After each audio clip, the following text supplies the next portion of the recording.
What is it about us that makes us want to collect things?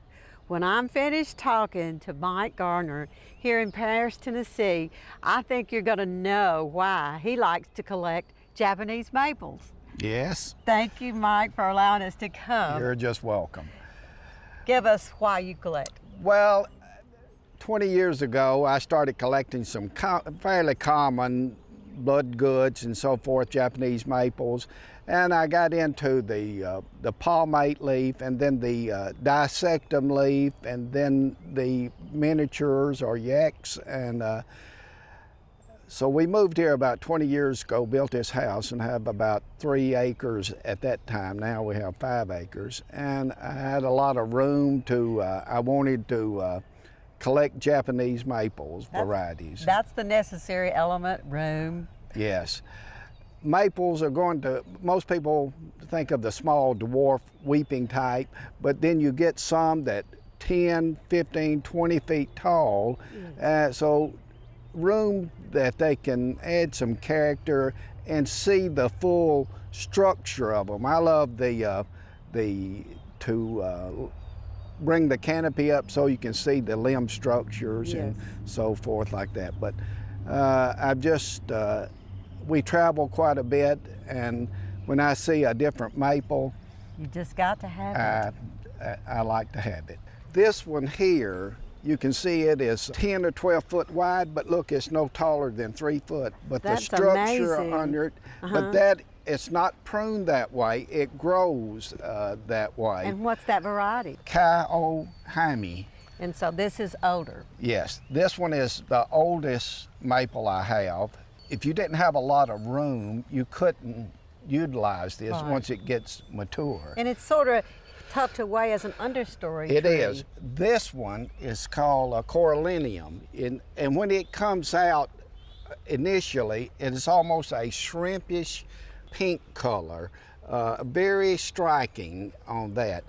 But one of the other things I love on maples, you can see they put out seed heads here. Oh, yeah. And this variety is Sycamore. It is a weeping green leaf dissectum. It's just a beautiful tree. But as you can see, on several of the trees, the bloom pods are still on there, so to me they add a lot of character to Japanese maples. This plant I got up visiting Don Shadow's nursery a couple of years ago. He's into all things Acer, I think is what he calls it. And this is one of the few weeping palmate leaves, full leaf maple. When you say palmate leaf, that looks like a palm.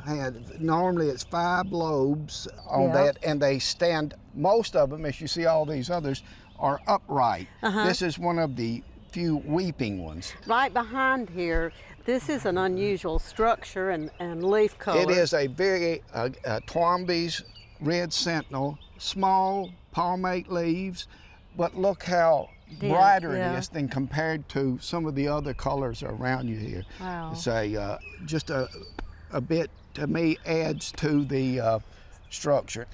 And right behind that is an upright coral bark, grown primarily for the winter effect. Is the coral color on that. Right. And another Don Shadow one, Bayou. You know, you used to see the coral bark. Right. But this is grown for the structure, the color of the... Does this bark stay this color year-round? Yes, it will stay that color year-round. Almost yellow. Yes, it is a very unusual That's new for me. plant. Very good. Okay, you said showy, and I think I see it. You are right. This is called butterfly. It's an Acer palmatum. The small, broad leaves, but the shrimpish pink cast.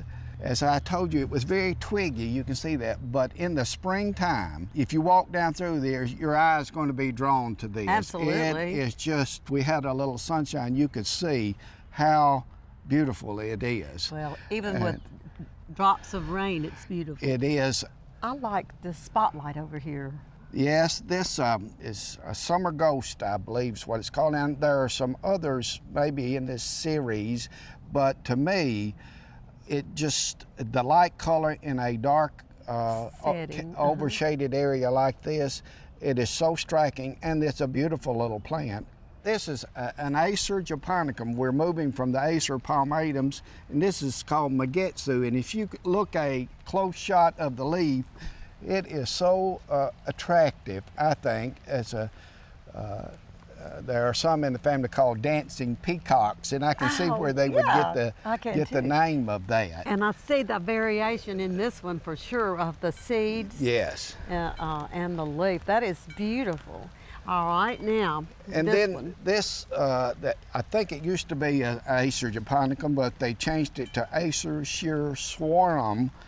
It's a full moon maple, and it's just putting out, so you can see the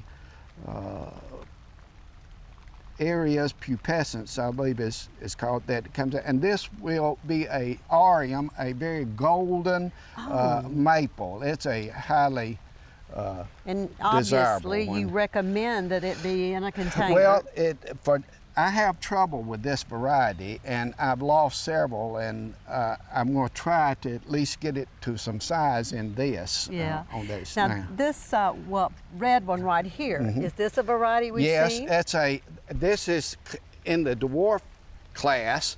It is called Tama, a very small palmatum leaf, but again, something in a container, and the color, again, is so striking on it. It is. Mike, before we go, tell us, this is beautiful. Unfortunately, I'm not sure what the name of this one was. I'm not good at keeping them properly labeled, but it looks a lot like peaches and cream. It's a very light colored one. The structure of it, I think, looks so good in the appropriate pot, and the color is just amazing. When people come to visit, that's one of the first things they see is a maple like this. And thank you, Mike. This has been wonderful, and you've shown us and given us interest in new varieties and plants in the world of Japanese maple. Thank you. Thank you for coming and to looking, and hope some others you can come back another day and in a more appropriate setting, and This is fine. And see some other maples that we didn't get to take a look at. Thank you. Thank you. For inspiring garden tours, growing tips, and garden projects, visit our website at volunteergardener.org or on YouTube at the Volunteer Gardener channel, and like us on Facebook.